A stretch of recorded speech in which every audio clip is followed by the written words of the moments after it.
Hi, I'm Marty Grisani, and this is The Marty Grisani Show. As a full-time real estate investor and business owner, I have a real fascination of finding the key principles for business success and personal development. This show is a reflection of my personal mission to find out what truly makes somebody successful in business and in life.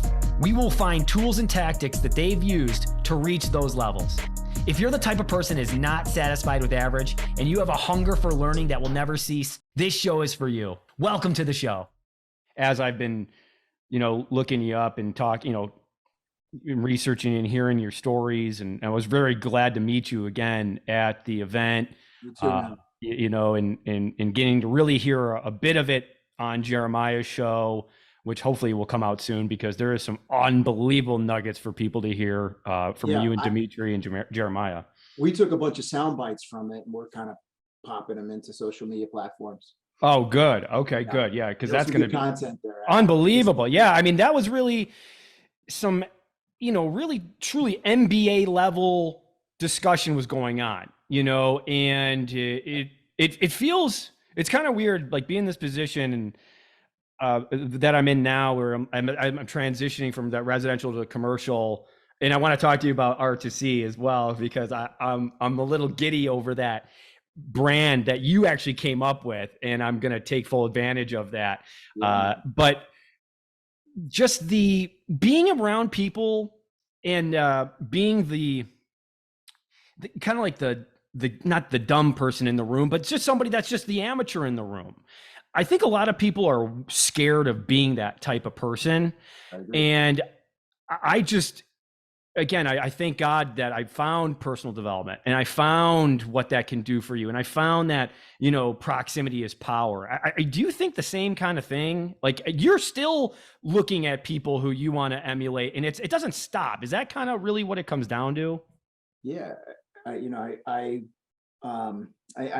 was thinking of something as you were talking in regards to that. We're the overachievers in these rooms. We're all, you, me, we're all the overachievers. And part of being an overachiever is recognizing what you're not, and having and being confident enough to ask for help, to look for mentorship, and to see what everybody else is doing.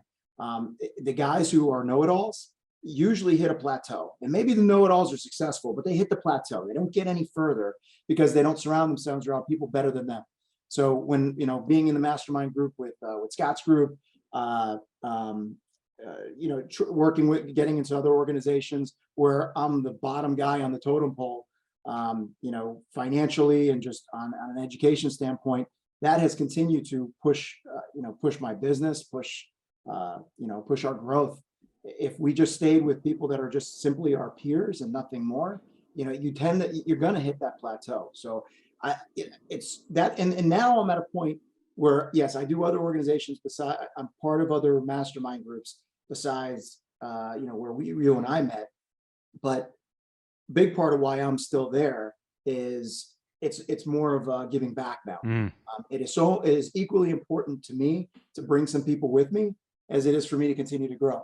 So a lot of the other groups that I belong to, I'm the small guy. I'm the little guy learning from guys that are so much more seasoned than me. But on the flip side, I can't leave the group that you and I met from, because I feel like there is a lot of people relying on the advice and the information that I'm giving on a quarterly basis with my war stories to help them from making some certain mistakes that I've made, or even continue to make, and say, hey, don't do that.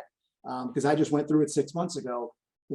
I can sustain certain mistakes, or certain, if I'm looking at something with rose-colored glasses occasionally, I can sustain because of the level that our company is.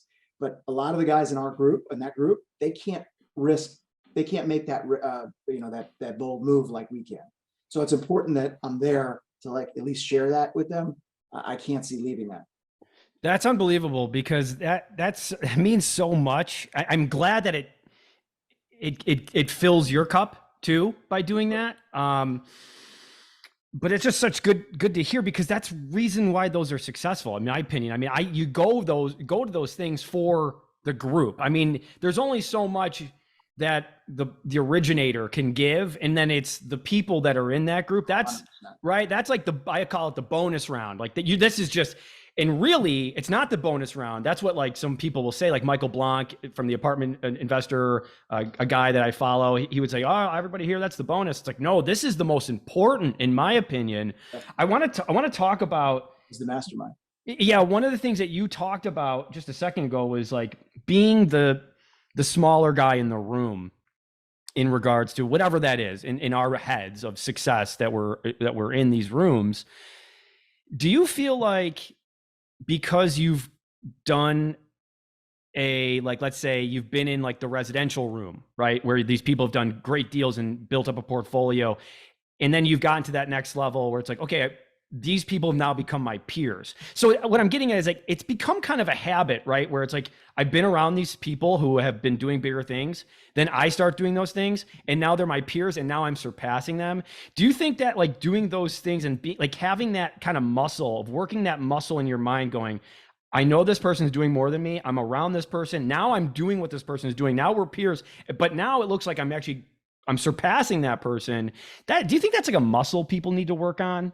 Yeah, listen, this is where I think terms get a little muddied and things are taken out of context. The idea that competition is not a good thing is bullshit.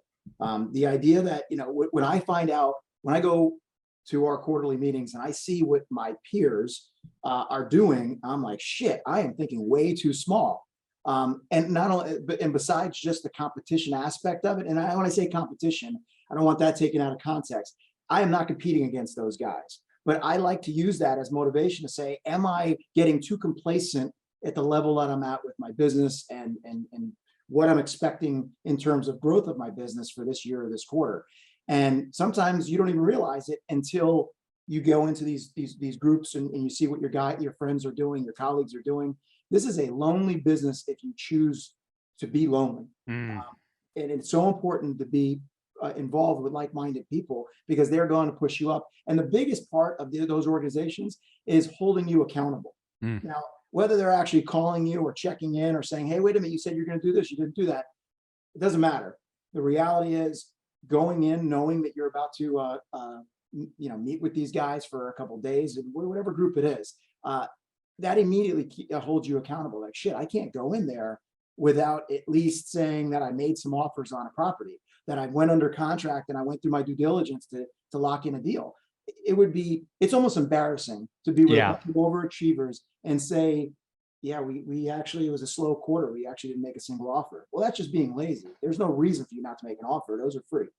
Being part of that group is a constant reminder every single day that quarterly meeting is getting closer. And I better make sure I look back and see how much production I've had since the last time I saw those guys.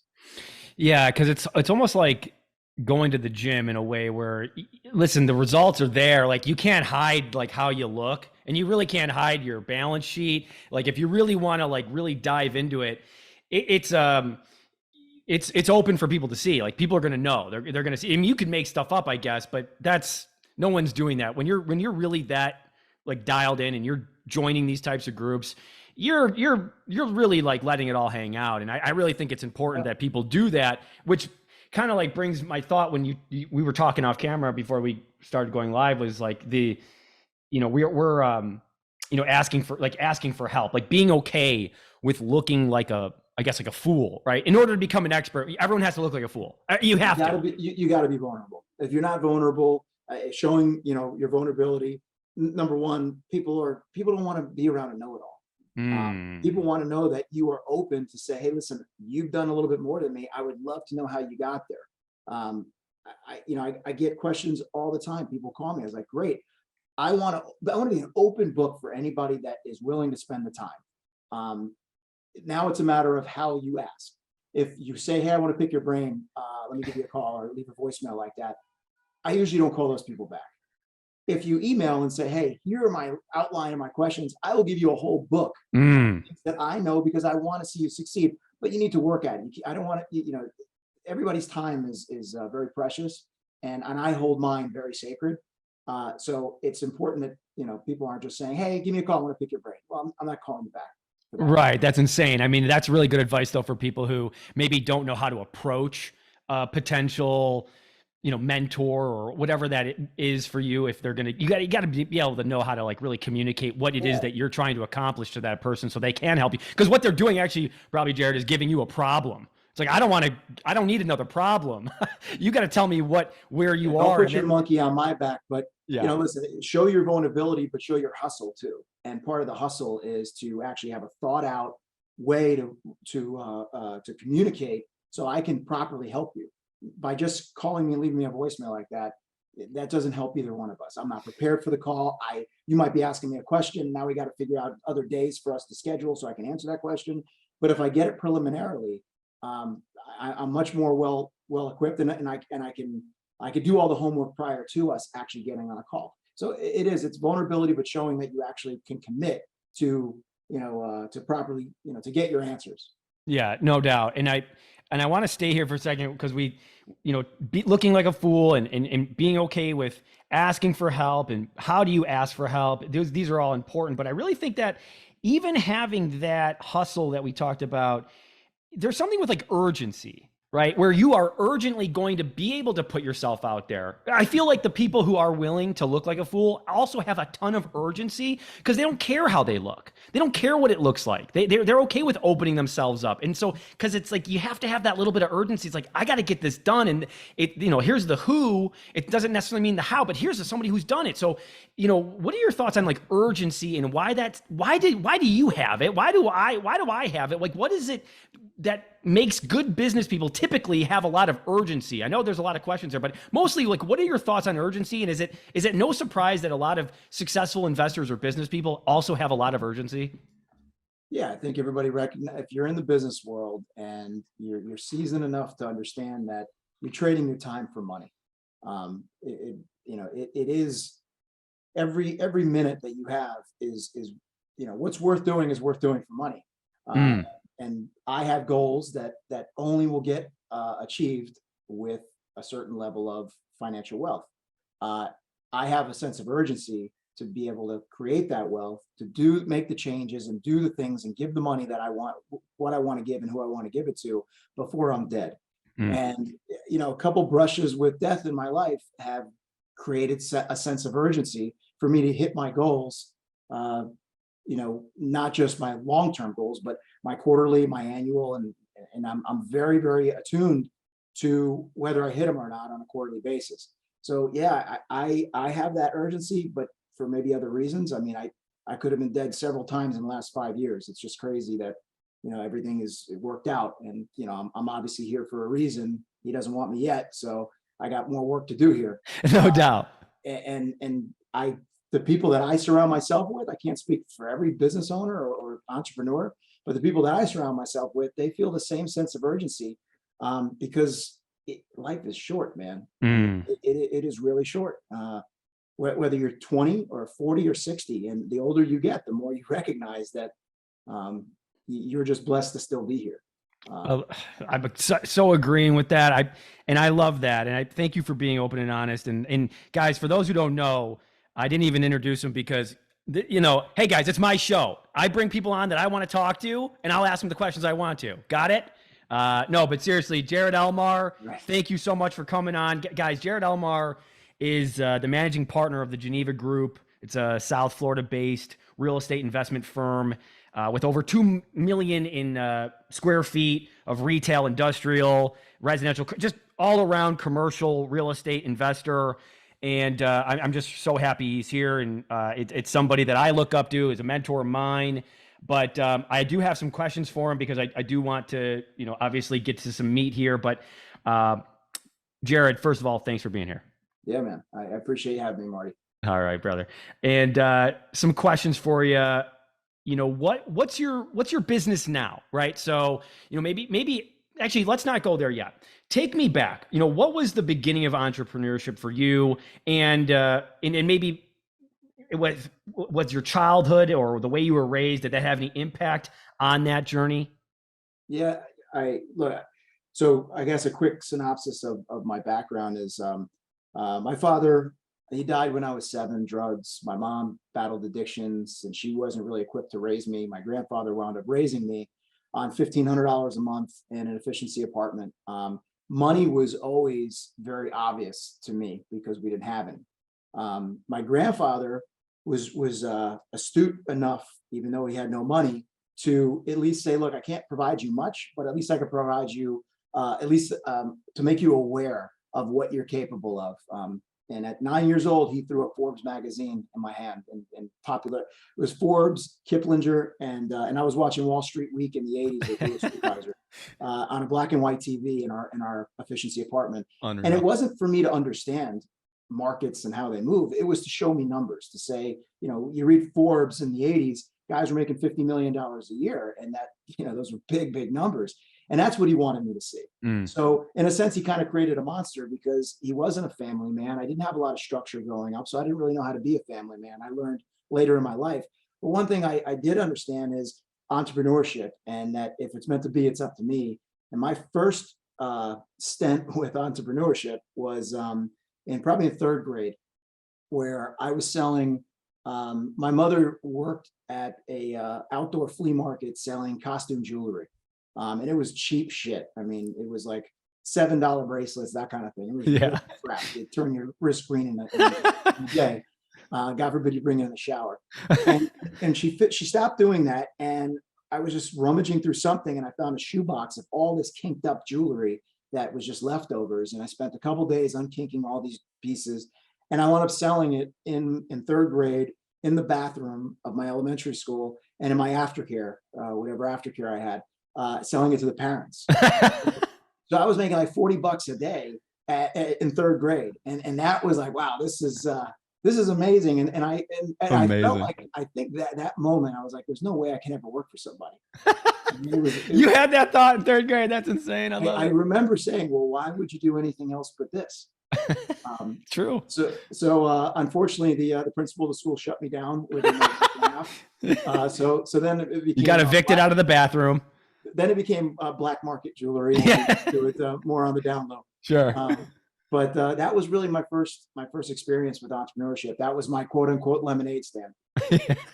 I love that. That's so good. That needs to be in the book, which, by the way, Jared does have a book coming out, and I really look forward to talking about that. Actually, while we're on it, can you talk a little bit about the book? Yeah, I think we're narrowing it down. Title's going to be Built from Nothing. Wow. And it really will, first few chapters is really my upbringing. It's these days it makes for good conversation, and it's a good story to tell. I wear a lot of the challenges that I grew up with like a badge of honor, and things that I was ashamed to even admit even a few years ago. But at this point, I feel like it validates the idea that it doesn't matter where you came from, it matters where you are and where you're going. Everything else is just for conversation, and the win or the success that I have now needs to just be gratifying and satisfying for me. Because I don't want anybody to say, wow, you came from that and now you're here. That's for me. I recognize that is motivation, and that's an ability for people to say, all right, I can't use what I'm going through as a crutch because this guy didn't. And that's part of what the few chapters of my book is about, is that you got to use your negatives or positives in life as one thing, and that's fuel to progress. Because for me, progress equals happiness is something that Tony Robbins always talked about. And it's so true. When I'm progressing throughout the day, whether it's in the gym, whether it's at the office, whether it's leading the team and raising them up to be leaders, that is progress. And that makes me happy to wake up every single day. And it's the reason why Monday is my favorite day of the week, because it's something I could do something now that I didn't get to accomplish the week prior. And that's the first few chapters. Then I go on more toward real estate war stories. I recognize that strategies get a little boring. People's eyes glaze over when you start talking about technical real estate strategies. The war stories are what people can absorb, and I got plenty of them. Yeah, and they're unbelievable. They really are. And why don't we just go into that? Why don't we talk about a little bit of some of the horror stories that you have? I know there was one, but could you just elaborate a little bit on what's going to be in the book about some maybe some tough decisions, some bad decisions you made when you bought some properties? Well, and Marty, just like you, because I think you're hitting that crossroads where you're looking to evolve beyond just residential. You got a good foothold there, and now you're looking to enter the commercial space. We all did that. That is kind of the natural evolution of a real estate investor. And when you build some scale, you graduate from investor to business. But in the beginning, it's going from resi to commercial. And when I was buying houses on the courthouse steps, I was scattered throughout good market, good areas of good neighborhoods, bad neighborhoods. And I had houses broken into and whatever. Those are kind of boring stories. But then when I graduated into multifamily, I bought my first commercial deal was a 156 unit apartment complex. That deal, within 30 days of ownership, we had a murder. It was a drug deal gone bad. It was a 19-year-old that got shot up right in the common area of the apartment. It's crazy. I mean, we were in a major metro area of Atlanta, and I figured the news was going to be out there. We were going to get sued. None of that happened. It was kind of one of those things where you live by the sword, you die by the sword. And when I talked to our property managers that were on site, they said, yeah, we spoke to the parents and they almost seemed like they expected this to happen. So, and unfortunately, there are certain neighborhoods that, you're almost, to a certain degree, you're trapped. And I'm hoping that my book will at least get out to some of those neighborhoods. I come from those neighborhoods. And, whether I'm an anomaly or, something more, I think everybody is capable as long as they get that guidance, whether that's from a book, a mentor, a family member, a neighborhood.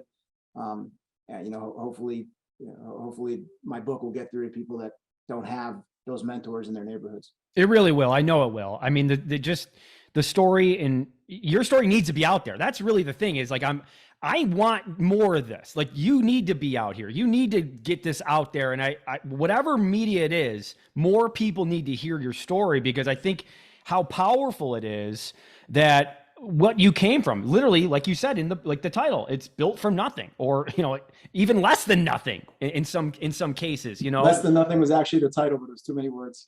Okay, fair enough. Good fair job. enough. So that was a tough decision, bad decision, buying that property. And let's just talk about C and D type properties, or C properties, for a second, because I think that for me, this, again, my show, there's a lot of them in Rochester, in upstate New York. There's a lot of like C type multifamily. Yeah. And, the numbers look good, right? Those numbers look great. You can sell that. But is your opinion on those types of properties because I had a revelation, and I wanted to hear your opinion to see if you think this is true.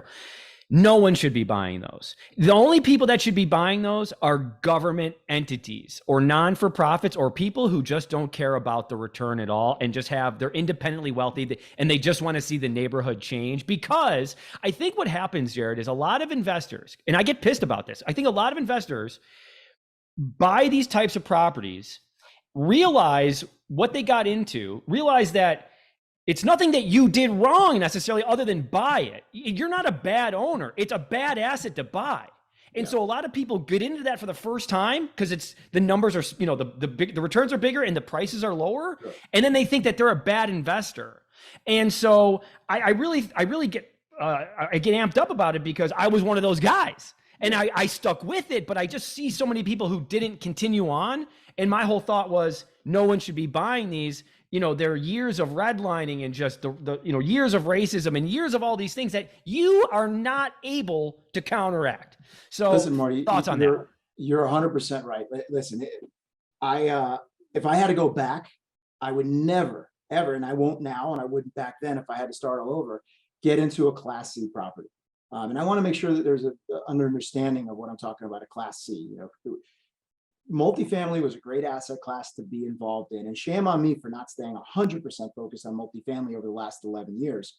Industrial has served us very well, but I was ground zero buying apartments. The problem was I bought a Class C, really Class D, if there's such a thing, apartment complex. And you're 100% right. On paper, the numbers are very compelling. And you're buying at these price. Everybody gets enamored with the price per door. At the time that I bought my apartment complex, I was buying it for $9,700 a door.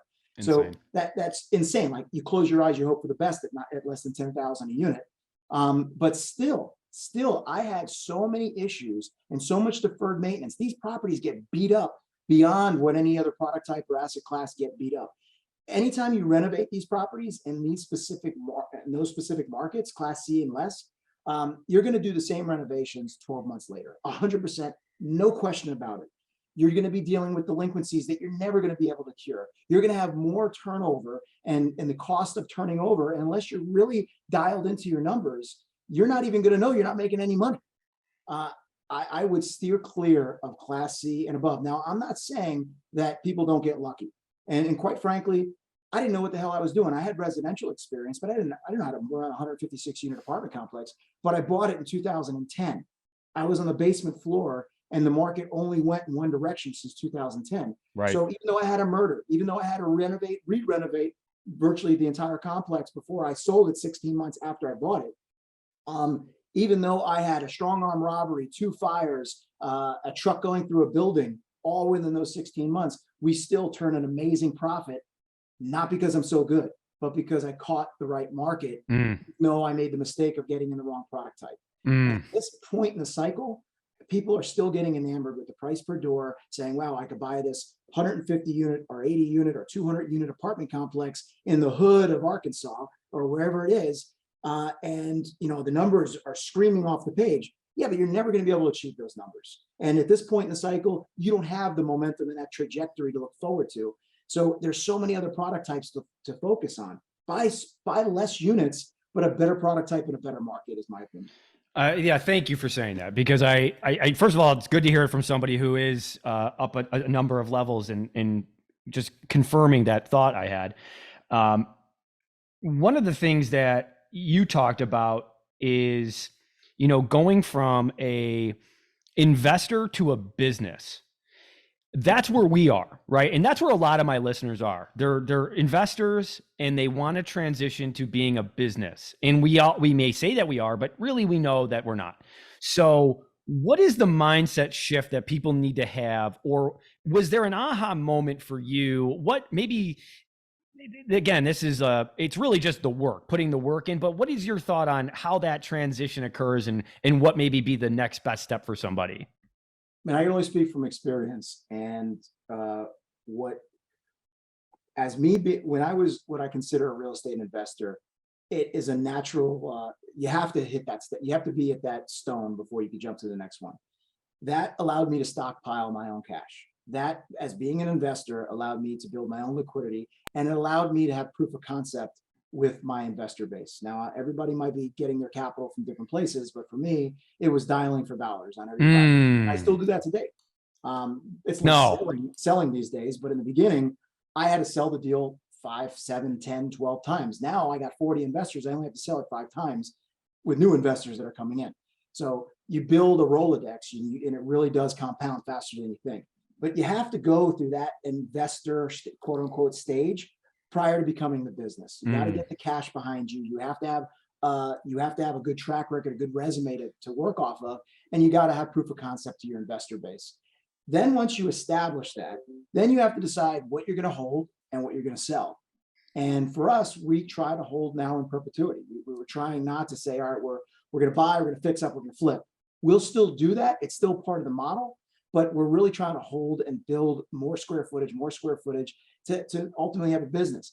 The framework with which my business works off of is I'm always going to be the visionary. I'm a high level thinker. Partly my ADD has been a benefit in business for me where it wasn't in school. I think shit up. That is my job. Every single day is being the visionary. My partner, Aaron runs operations. Aaron is what's considered the number 2 in the office, right? He is the one who makes my vision happen. He's the guy who makes the shit happen, right? That's his job. Everybody else underneath that number 2 makes it repeatable. And that is the framework that we work off of. And one doesn't work without the other. So that I know I'm putting this in its most simplistic version. It's huge. But that is it. I'm the high level thinker. My number 2 makes it happen, and everybody else makes it repeatable. And that has created the business model. And with real estate, we're essentially creating businesses every single time we buy a property.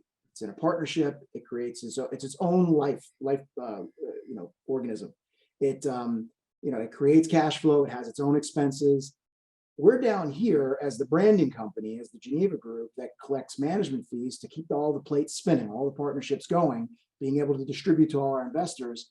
And that business, that core business, which is Geneva, is where the brains come from. And that's what forces the value in all the other partnerships.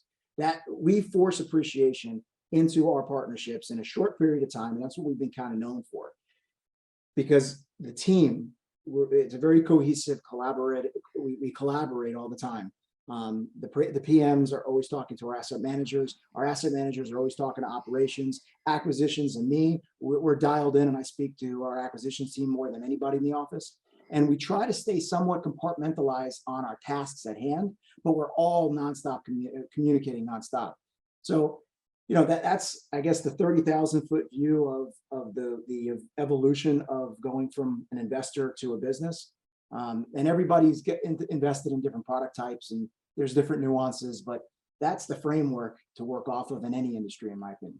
No, I love that. And that's a great formula, actually. And I never heard that. So it's super helpful. And I'm sure everyone listening is going to be, you should probably pause and re-listen to that a few different times, because then you'll know in your life and in your business circumstance where you could plug in those types of people, because maybe you're missing one, or maybe you are the number two. So maybe you need to find somebody who is thinking maybe as the visionary. You know, what I really like when I've heard more about your podcast, when you're on podcasts, when you're on shows, and I'm hearing your story, is that, you know, and what you were saying just was a light bulb in my head, is like, we're almost serial entrepreneurs, right? In a way where when you're buying a different asset class, whether it's industrial or whatever it is, that type of business, it has its own business plan every single time. So you really are a serial entrepreneur in a way, because you're starting another business with that.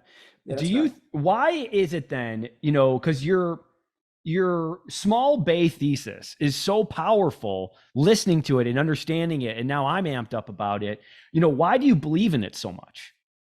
I am, you know, I'm not the guy who is an honors calculus. And when I'm looking at real estate, what I loved about real estate is it's really as basic math as it gets, right? Adding, subtracting, multiplying, dividing, boom, you have your values. There's nothing more to it.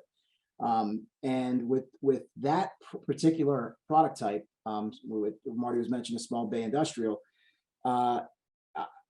that's an asset class that has not been developed in scale since 2006.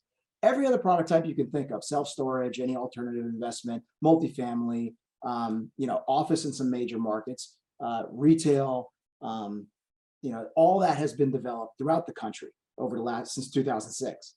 The one thing that hasn't is small bay. Now, that's partly because industrial land costs have gone up dramatically, and these are all single story, and they tend to be sprawling complexes. So it's very expensive to buy the land. And then you're speccing out individual units. So if I buy a 200,000 foot a small bay industrial complex, I might have 70 units, 70 or 80 units. They're all 1,500 foot, 2,000, 3,000 foot units. I have to spec all those out because think about the tradesman, the type of tenant that goes into that type of property. They need to move in 30 days. The AC contractor, the landscaper, the millwork guy, the granite guy, those guys don't have 9 months for you to build out and spec the space out, which means you have to go in and speculate on all that square footage. And it's a ton of money to build. It's a lot of brain damage. And then to top it all off, you have no real credit tenants, but you also don't have the concentration risk. So for me, I don't care if I don't have credit tenants. I know that those sizes in certain markets, tradesmen, I got 5 tradesmen for every 1 unit that becomes available. And that's why I love the demand of it, because it really is. It's supply and demand 101. It hasn't been developed since 2006. I have no concentration risk. It's not going to be built. I mean, at some point there'll be some speculation, but not in large scale. Because think about it, the other industrial product types, like large logistics, you know, distribution facilities, something like an Amazon or, you know, a Clorox distribution facility, something like that. You could build a shell, just a hollow shell. Then all of a sudden Amazon says, hey, I need 500,000 square feet. Okay, great. Let's negotiate a lease. Boom, you get the lease. Then they have 9 months to 12 months to allow you to build it out. Then you go to your bank and say, hey, I got an Amazon lease, finance the whole damn thing for me. It is a lot less brain damage for an industrial developer to do that versus small bay because it's all non-credit. 100%. Get the financing. So for all those reasons, I can solve for all that. And that's why I love that product type. Now, whether it's right or wrong, it has certainly served us well in the last 10 years. And even if we have a slowdown in the economy, okay, so we don't have five tradesmen that's interested in every one unit, but we still have one or two. And the rents are at crazy high numbers, but we're underwriting deals with a lot of cushion. We know that if rents come down, we're still going to be okay. And we always measure our occupancy impact to see, okay, we can get down to 72% occupancy, we can get down to 15% rent reduction, and we can still cover debt service. So we do those sensitivity analysis when we model our deals. We look at the catastrophic plan as much as we look at the best case scenario. Yeah, and that's why I think your investors and people love working with you, because of how conservative you are when you do model things out, and also that what resonated for me, and I think this is for, again, a lot of the people listening are flippers, and is that we know these guys, we know these contractors, we know that they need a place, and they're good folks, and you got the mold remediation guy, the HVAC guy, the cabinet guy, they all need a spot. And no one cares more than those guys about making sure they have a place for their business. Like, no one cares more. So it's a way different than like a residential or, it just makes a ton of sense for a flipper to understand that asset class. So that's what sold me on it. You talked about leases a little bit. What's your mindset when you approach a lease? Like, I know you said it was kind of like playing a game of chess. When you look at something like that, what is your mindset when you approach like a renewal or a new lease? Is there, for somebody who has no clue about dealing with that type of thing, what should they be doing? I know it's probably its own episode, but just maybe some quick high level thoughts on leases. Obviously it depends.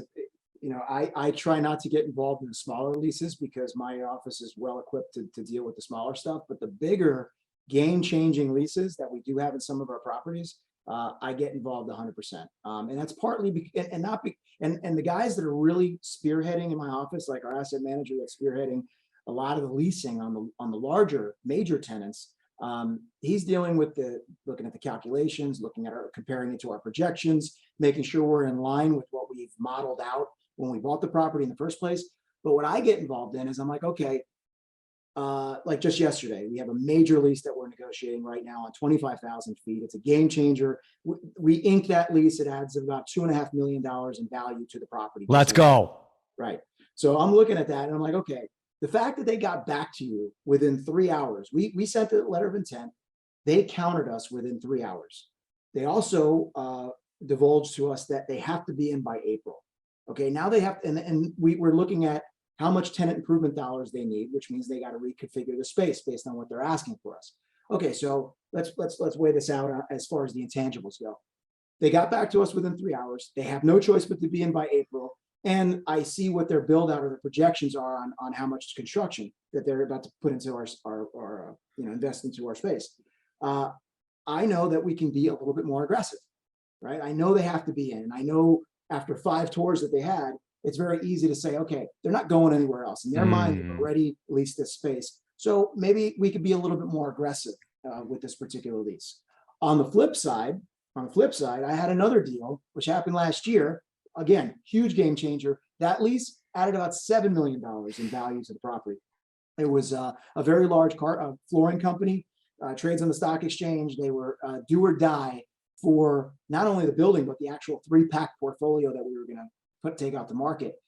They wanted to expand into new space, and we thought we had it done. We weren't giving a lot of TI, with a couple dollars more a foot in rent. They were going to sign for 5 years. It was going to be a great deal. We needed them. If we lost them, we would have lost millions of dollars in value. So failure was not an option on this one. Yes. To lock them in. And we thought we did. All of a sudden we get a call that says, we don't mean to do a 180 on you, but we have another property that we're looking at. Looks like we're going to be able to make a deal on that one. And, it's still not decided, but they're really, upper management is weighing all this out. So at that point, well, I'm not going to sit on my hands, right? I'm not relying on the broker and us to wait and see what happens when we know that is the self-destruct button. If they left, we would lose millions, and our investors, would be pissed off, right? So we threw what we called the Hail Mary out. And we said, all right, here's what we're going to do. Call the broker. Mr. Broker, I know you have to do what's right with your client. And I want to make sure it's a level playing field. You're getting 6% commission by sending them over to the other property. You're only getting 4 on the renewal. I'm going to give you 6. He's like, no, that's not necessary. I'm like, yep. It's going to make me sleep at night. You're getting 6%. I'm not asking you to do anything that's unethical, but I want to be on that level playing field. So you're getting 6. In addition to that, I want to send a new proposal to the tenant so he can make a decision. And when he sees what we're willing to truly do for him and how much we want him here, I think he's going to have no choice but to come right back. He's like, you don't have to do that. I'm telling you. And maybe we did, maybe in spite of or because of, we don't know why they stayed, but we threw the Hail Mary. Instead of $150,000 in tenant improvement dollars, we gave him $700,000. Instead of, we lowered the rent. We gave him a year free rent. But the only thing we asked in exchange for pulling our pants down is a 10-year lease instead of a 5-year lease. Well, looking at the economics on the deal, it made all the sense in the world for us to offer $700,000 versus $150,000 in TI. That big difference still made all the sense in the world. P.S. They wound up staying, and it was one of the best deals we ever made. I think we did $10 million in profit in 30 months on that deal. Unbelievable. And because you're willing to do, you were willing to do anything to get the job done, but enough where it still made sense for everybody. And it was a $10 million win. When it comes to leasing, the brokers, they're your lifeblood. You have to have the brokers, but you can't just end with the brokers to do their job. This is your investment. Your money and other people's money are at stake, and you can't leave it to a third party. That's moral hazard. So for me and anybody who obviously is listening, don't stop there and let the brokers know, I'm going to help you do your job. You're still going to get paid, but I'm going to work with you. If you want a passive investment and that's not your style, that's okay. Just be careful on the asset classes that you choose to invest in, because a lot of times it does take a lot of outside the box thinking and pivoting or moving very quick and being nimble, like we did on both of those situations. I love it, because both of them are problem solving at the highest level. And actually, before I get to the speed round, I wanted to talk to you about problem solving. As I've grown up in this business, I've realized that, and this is just me, is that's a part of the job, buddy. You better get used to it. And it's actually, it's a privilege to solve those problems, right? Pressure is a privilege to have. And then at the same time, problems are just something it's just going to be there forever. So don't, like, my thing would be at times, maybe, how do I not have to do that? I don't like that problem. Being uncomfortable with problems. Did you always have a mindset? It's like, let's get that problem solved right away. What are your thoughts on solving problems as a business owner and how they come up? I mean, am I crazy for like still not really enjoying that? Or is that like, no, that's my job as CEO. Like, I solve problems. Like, I know how everybody talks about, I solve problems for a living. It's like, yeah, but sometimes I don't fucking want to do that. Like, I don't like doing it at all. So I'm like, why can't you just do it the way we talked about in the beginning, and there wouldn't have been a problem? But anyway, what are your thoughts on problem solving? But I mean, I do classify myself as the growth component of the company and the problem solver. When there is a problem to be solved, I want to be involved. And that's again, the buck stops with you. It doesn't stop with the person that in your team that took on the responsibility of doing whatever they're doing. Yep. The buck stops with you. My investors don't give a shit that my property manager didn't make a call fast enough or fix a repair quick enough. The buck stops with me. So I recognize and acknowledge that I am the problem solver as the leader of the cut. Look, heavy is the head that wears the crown, and I'm okay being, getting shoveled to shit when it happens. Yep. Now, creating certain systems, having the right asses in the right seats, and constantly educating yourself, because just business as a whole, as an art, evolves and changes all the time. So I'm constantly educating myself on how to handle and how to be a better leader, and create the better systems and procedures so those problems don't continue to happen. But unfortunately, in the beginning, and a lot of people I'm sure that are listening right now, they're not at that stage where they're, a CEO of a 500, person company. You got to take the shit for in the beginning. But you got it, the faster you educate yourself and the more you get involved in and find people that are better than you at what you do, the less shit you're going to have to deal with. Yeah, that's great. And I think just recognizing that that's a part of the job and understanding and accepting it, just accepting it was a big changer for me, and just allowing myself to go, this is what you wanted. And it is. In the beginning, yes. In the beginning, yes. And every once in a while, you're still going to have it, but it's going to be fewer and further between, the better and more refined you get as a leader. Yeah, that's okay. Good to hear. All right. So this is a really good question. The guys, this is a new thing that we're doing. It's a speed round. And anyway, we'll see how it goes, but I'm assuming it's going to go great. If there was, Jared, one metric you could track in your business, what would you choose, or what is that metric that you're looking at on a daily or weekly, monthly basis? So I'm probably getting a little too granular on the question, but operating cash flow. I'm always focused on operating cash flow, not to be confused with investing and finance cash flow. We take on a lot of debt as real estate guys. Okay, that's a finance cash flow. We take on a lot of equity from investors. That's investment cash flow. If you're not really minding what the difference between those three, you don't really know if you're making money as a business. And that is happening with most small businesses out there. Most business owners don't recognize that they're not making any money because they continue to take on debt, they continue to take on partners, and they continue to mess around with their accounts receivable and their accounts payable. And they don't even recognize that if the music ever stopped, they're really not making any money. So that operating cash flow is what you want to focus on. And that comes from your cash flow statement. And that is probably my most important financial report that I look at. Okay. I love it. And so you look at that daily? No, I'll track it monthly. Got it. Okay. Tracks it monthly. Okay. Like it. What book do you recommend real estate investors to read, or business owners that you think were really, really helpful in your, maybe beginning career or where you are now? Yeah. Or maybe even what's the latest book that you read that you thought was like, wow, this is really freaking good? There's so many. I mean, I stay, as they say, leaders are readers. I really believe in that. I would say there's a book called Strategy for Real Estate Companies. And this is probably a good dovetail to what we talked about, from going from investor to business. Urban Land Institute came out with this book called Strategy for Real Estate Investing from Kaufman. And it really talks about how to create the business around investing in real estate. And it's been a tremendous help. And I've implemented so much of what I learned from that book.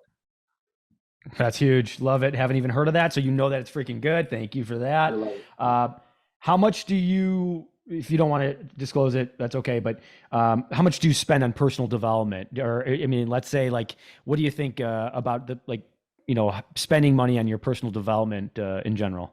I think it's an absolute must. Now, I didn't go to college. So this is my college. The personal development, the money I spend, I'll spend, Harvard education on it if it's the right course. I am probably very consistent at about $70,000 to $80,000 a year in personal development, whether that's organizations that I belong to, mastermind groups, courses that I've taken. I just got back from Austin for an MBA course. That was $10,000. I'm always happy. Not only that, we continue, everybody in the office goes to continuing education courses, and they know, like, wow, property managers are going to property management courses. My accounting are going to finance courses. My operations is going to leadership courses. We continue to make sure that that's a big part of it, and I'm no different. Love that. That's insane. No wonder the company is crushing it. If you lost it all today, what would you do?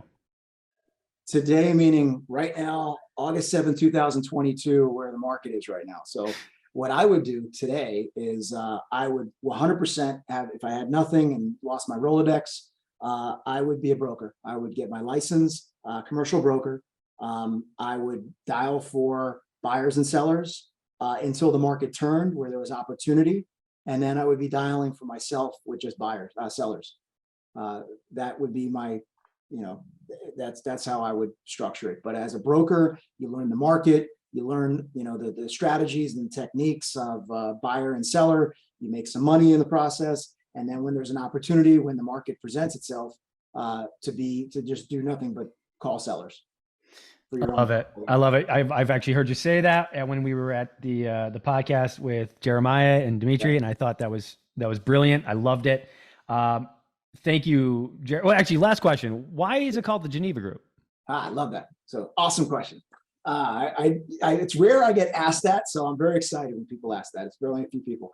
So I told you my grandfather had me reading Forbes in the 80s, and I was a kid. So my favorite movie of all time has been Wall Street, the first Wall Street with Michael Douglas, Charlie Sheen. And there's a small little scene in the movie where Michael Douglas is in his backyard and he's with Charlie Sheen, and he's telling them to trade in his offshore accounts. And the offshore account was called Geneva Roth Holding Corp.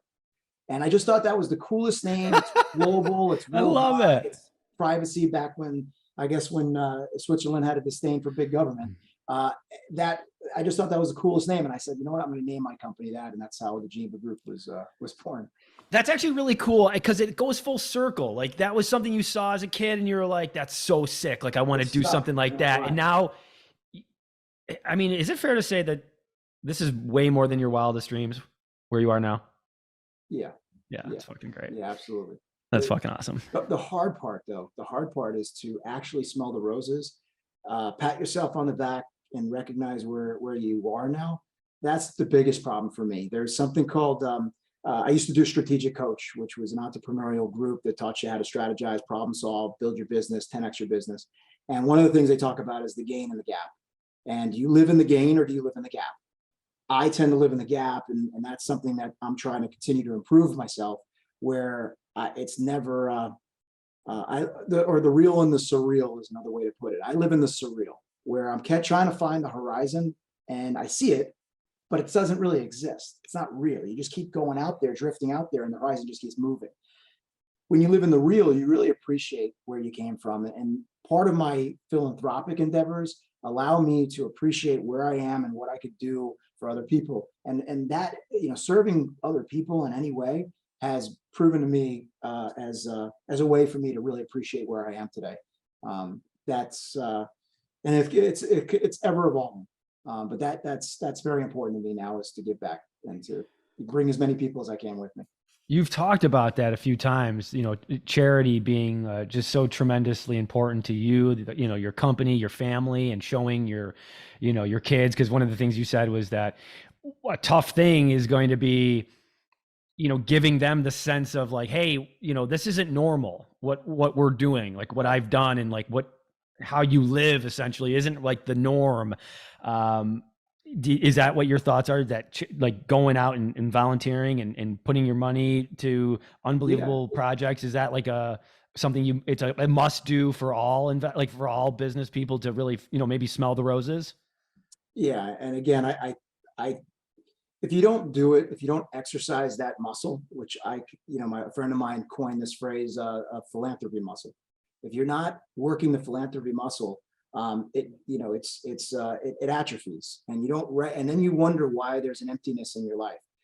When you're living in service and when you're helping people, organizations or individuals, whether even family, how it feels when you actually help somebody out. Buy somebody a cup of coffee and watch the feeling that you get. Forget them. It really is. That's just the way we're wired. It's deep rooted in our DNA as humanity. And people just don't recognize that because we're so into us. We think we're so damn important on this planet. And when you actually step out and get out of your comfort zone, it's a complete mind shift. And you don't know that until you actually do it. So that's a big part for me. And also just staying humble, being involved in organizations. You are reminded how blessed you truly are when you're giving to charities, when you actually see what's going on with the individuals that you're impacting with money that you have. That truly keeps you humble, very humbling. Well, I just got goosebumps. I thank you, Jared, for taking the time. You're charitable with your time. I know you've done this a few times. It's unbelievable to hear the story. It's unbelievable that I get to be around people like you, and I'm very grateful for that. And is there anywhere that people can maybe get a hold of like the potential of the book, or maybe is there like a website people can go to kind of find more information about you? Where can people go? Yeah, the website's genevagp.com. I'm pretty easy to find. The funny thing is, Jared Elmar, I'm the only one on the planet. So if you Google my name, I'm pretty easy to find. But yes, look, Marty, I'm always here for you and our group. And I'm just so happy you do this, because all I really want to do these days is share. I mean, I want to continue to build a business, but I could do both. And when I was younger, I didn't realize I could do both. It's insane. You're the man, Jared. Thank you so much for being on the show, brother. I appreciate you so much. Thanks, Marty. See you guys. Talk to you. Thank you for tuning into the Marty Grisani Show. If you're listening on Apple Podcast, leave us an honest rating and review.